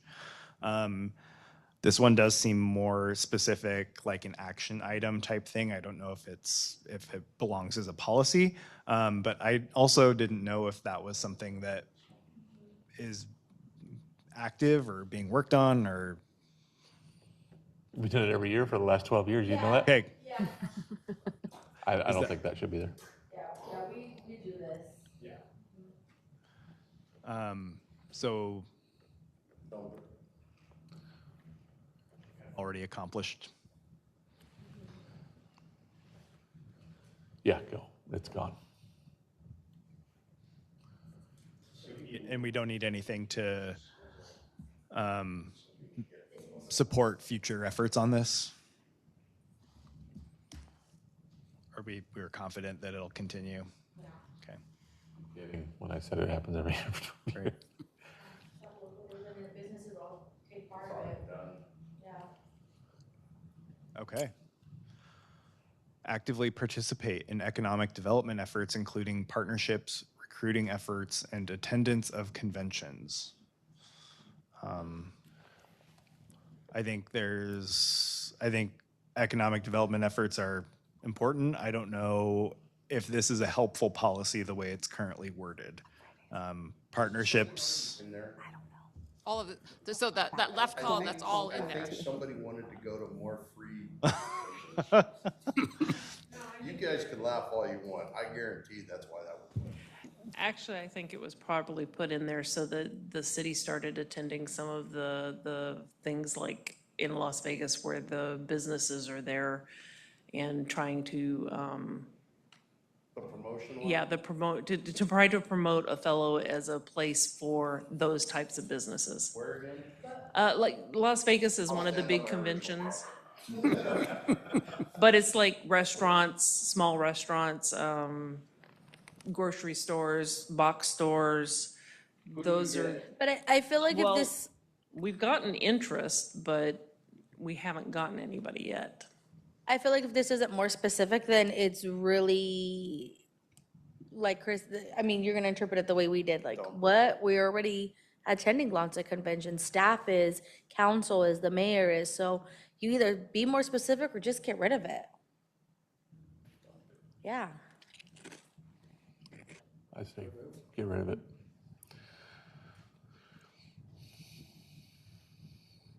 All right. Facilitate diverse residential growth that results in an increase in moderate and upper income population levels to support retail expansion and recruitment. I know, I think the wording in this one that kind of made my ears perk up was the moderate and upper income population levels. Just saying that in a policy seems Don't seem that being, Potentially see that being problematic. prioritized anywhere, so that, yeah, I would say that shouldn't be there. I need a bomb noise going on. So was that removed? I think so.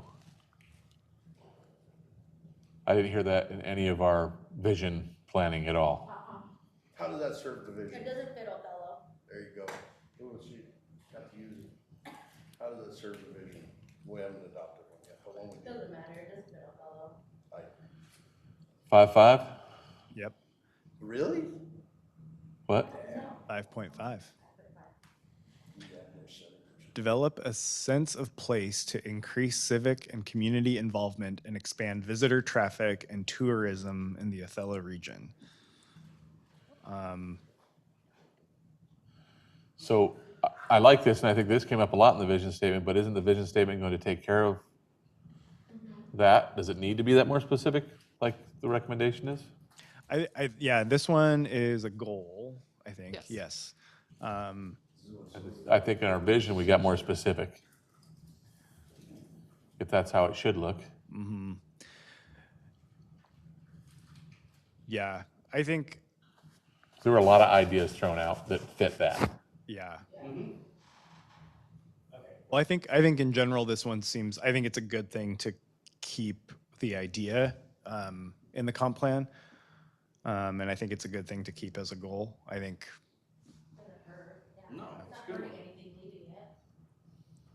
okay. This serves the vision.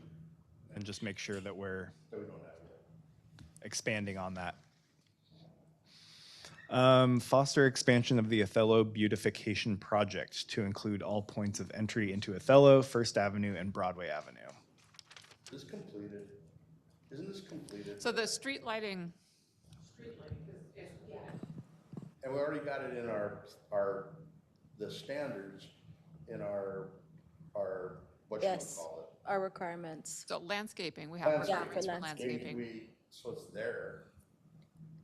Does anybody have what any are we- history of what the Othello beautification project, what that was, and if it, Remember when they first started, they not only had the lighting, but they also had the gateway, like at 14th Avenue.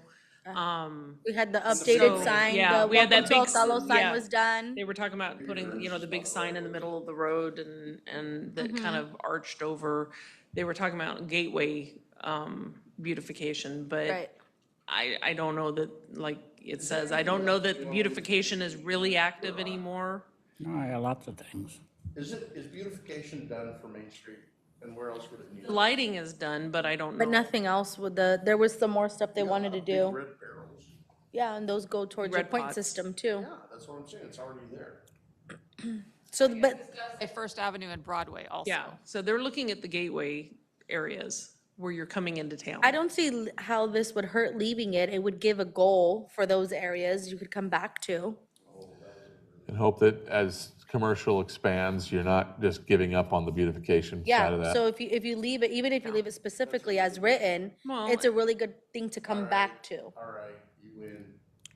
I would say keep it and leave it as I'm good written. with keeping And this one. eventually you may want to expand your lighting down the main streets Oh, like wait. First and, Next. I better not get COVID either. The beautification committee is not extinct, they still exist. Yeah. They want to do more things, they need new members. We need to do something to actively encourage younger, energetic members to join them. They even have money. Maybe they could put something on the city website. They should. put an ad or a flyer on the city, on the app, on the city app. Okay, so let's leave this one, Yeah. right? Good, all right. Is the Othello, and for my clarification, the Othello beautification project, that's not, since it's capitalized here, I don't know if that's just a general thing? It's not like a, Is the project different than the community? Because there's a committee. But was the beautification project like a specific project, like doing the lighting and? Main Street project, including lighting and gateways, and they actually talked about lighting going up 14th and. So then that project is not Complete. technically completed. Yeah, and so it's leaving completed project- for, the lighting is completed for Main So Street. one part of it is completed, but right? the Okay. project So itself there is could be not more, completed. there could be more for To the. add to the project and So redefine. leaving- And that may be something that the city may want to take the mantle of. Okay. what if it's just We're kind leaving of it. general, like foster beautification projects? Yeah. Sure, Okay, I think it gets the same point. yeah, okay, great. Next one, serve as an anchor member of an Othello Community Roundtable to collect and share critical information about ongoing projects and activities. There is a group called Othello One, run by Brian Gentry, and they meet the last Friday of every month. I don't know if you guys have heard about it at all, but you guys should do, he does a lunch thing. You just go. It's just him and like 2 board members, I think. But they host a lunch every Friday, the last Friday of the month, sorry. Business people have come, he's shared some things with me about how he's been able to facilitate 2 different companies coming together to exchange things that one guy needed to get rid of some stuff he had, the other guy was in need of those things. So the Othello one, I feel like is a really good thing that we can maybe help, boost as, people living in Othello, citizens, business owners. But yeah, basically you just come have lunch, you mingle, and you have something you need done or something you're interested in looking at, and you just share while you're there. Okay, but this statement is that the city of Othello will serve as an anchor member of the Othello Community So Roundtable. maybe something could be done in unison, I don't know. Maybe encourage Yes. is a better word. Promote. Promote. But the community does have something, is what I was trying to say. But it's not called the Othello Community Roundtable. No, it's just his thing's called Othello One. Or One Othello, Danielle, is it One Othello or? I think it's one Othello. that One sounds right. Othello? Yeah, Oh, that's what it is. yeah, Othello. One Othello. You got confused. with I was Othello. close. Tomato, tomato. So we want to call that out, like, say, promote One Othello? Or do we want to promote And- these types of efforts in Right, general? what if you Promote say One Othello. community of efforts. efforts that Yeah. are bringing the community together? Because if this is a 10-year or 20-year plan, right? And you could even Hopefully put like there's more. IE One Othello, so we could always reference what it was we were. Yeah, Promote community efforts that share critical information about ongoing projects and activities. and that's literally what he's doing with that, which I think it's great. Community roundtable meetings? No, Just for your I information, was probably too young for that. Brian has put a lot of energy and effort into the One Othello program, and he's gotten good participation. It's something we should encourage the city to participate in. For sure. It doesn't cost anything. It's 7:58. We have 1, 2, 3, 4, 5, 6, 7 more items. Do we want to continue this at a later date? I don't want homework again, so if we finish in the next 30 minutes. I do, Can we finish it in, let's try to finish it in 15 minutes. How's that? Because we've been flying. yeah. Yeah, I think, so this next one is, I think the only one about parks we had real questions on, and then the rest of them all are in that ag theme. So whether we want to start that conversation tonight, I don't know if there's going to be a lot, but we could try to get through those, otherwise. So I think we can at least get through this 4A. And then depending on how you guys want to move forward into the ag discussion. Yeah, so 4A is each general use park should have no more than half its area developed with formal facilities. I think when I read this, I just wondered kind of where that came from. Half, it seems a little arbitrary, but also I understand that you want to leave some, yeah, That's why. Keep it. Oh, trust me, they were trying to fill all the open space. Gotcha. It was like Okay. insane. You know, this seems fine to me. Nothing. We need some open space. Add a couple words to make that more clear for future generations that are looking at this in 10 years, like more, don't have no more than half to allow open space or to allow unprogrammed space. That gives some clarity to the next round of people that are looking at this. Fine. Good. See nods.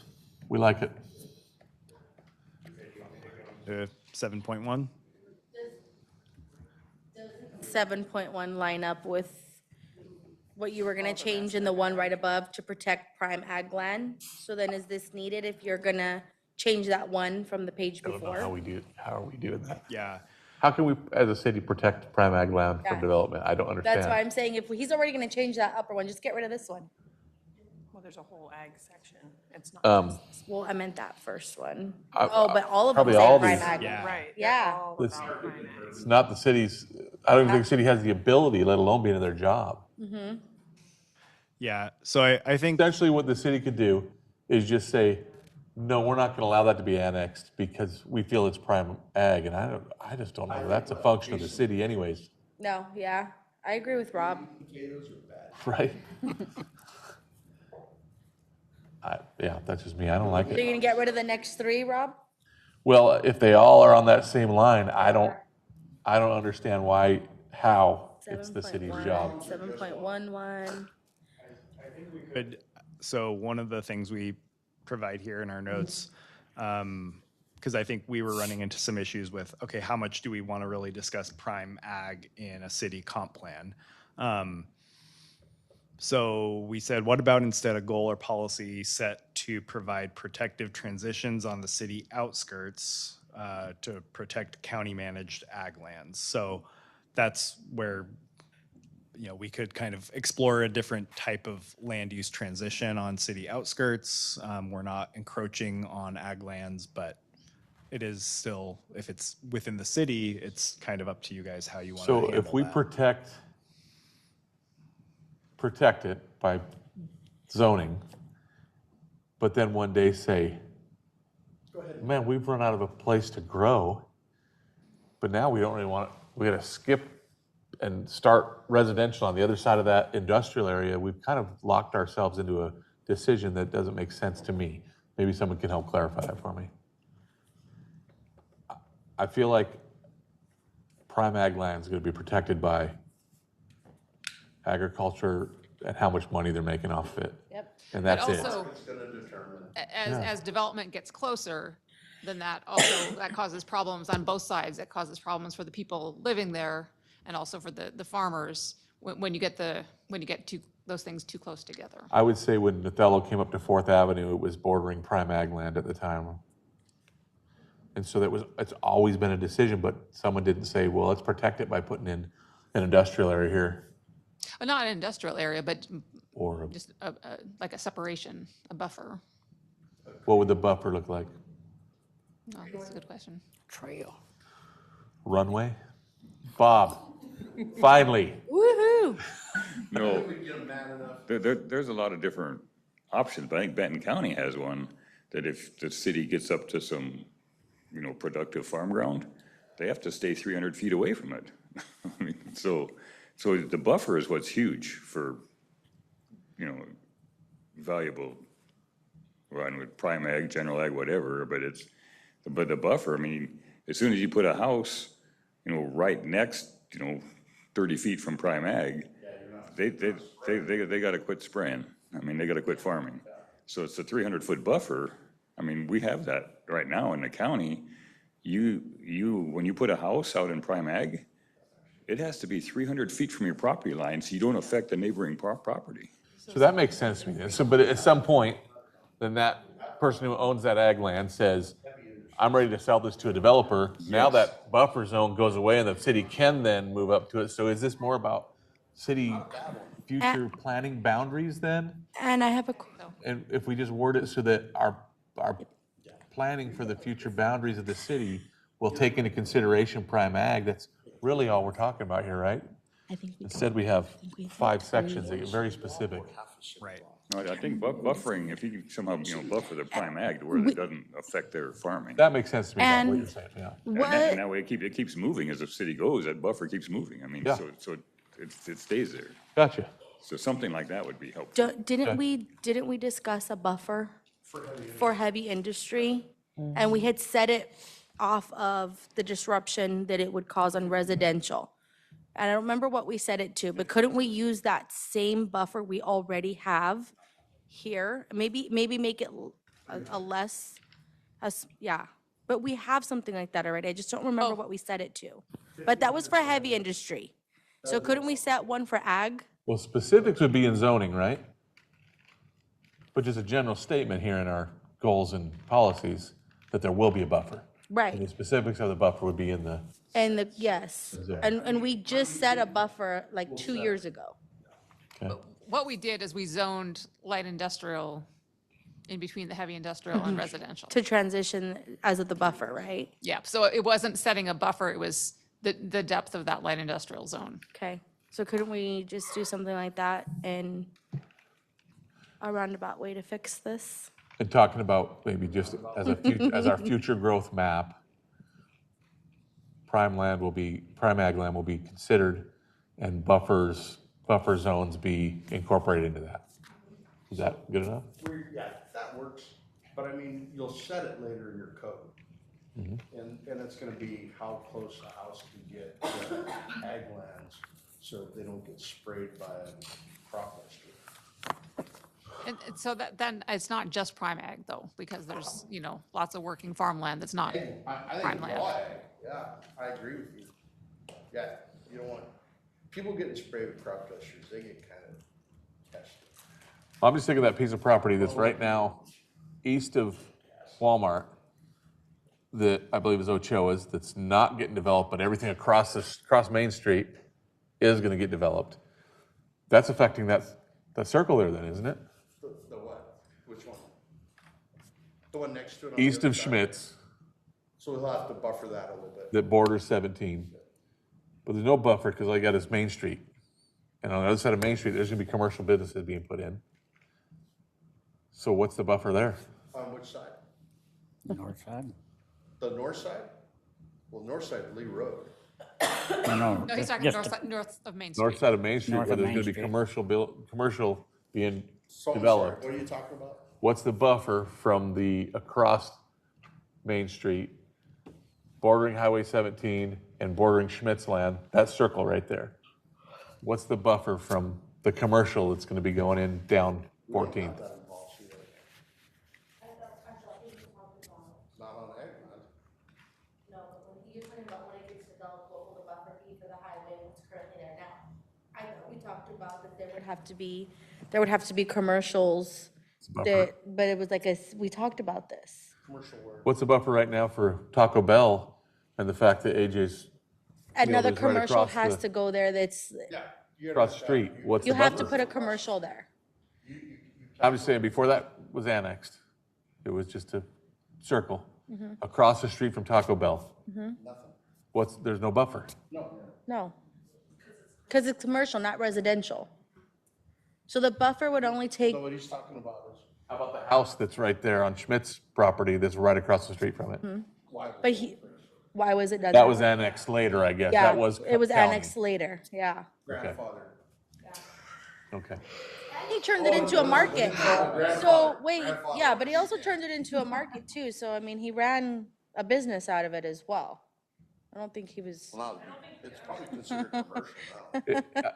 I mean, we're kind of, I think it's because it was grandfathered. I think Yeah. that's the answer. It was there before it was actually part of city limits. Okay. I think you're right. Had that been thought through a little bit, I mean, it'll probably be what you're. This is more of a zoning and code question anyways, but, so I was getting ahead of myself. But I feel like that everything in 7 could be condensed down to one statement. Yeah, I was gonna say, we can rework this. I think we have, I think I'm getting the picture that, we are not prioritizing, protecting ag lands within city limits. I know some communities, that's still important to them. So I just wanted to make sure of that, and I think we can make sure we balance the requirements of making sure we're not disrupting the prime ag lands, but also providing some buffers. So I think we can come up with some language that. Okay. All right, well, so the next thing, everything else left on the agenda is just informational, right, Ann? Correct. Anyone have any questions about the information on there? I will entertain a motion to adjourn. I make a motion to adjourn. Got a motion to adjourn? Second? And a second? All in favor? Aye. Aye? Motion carries 4-0. 4-0. Meeting adjourned 8:10. Almost made it. I let you down, and I apologize.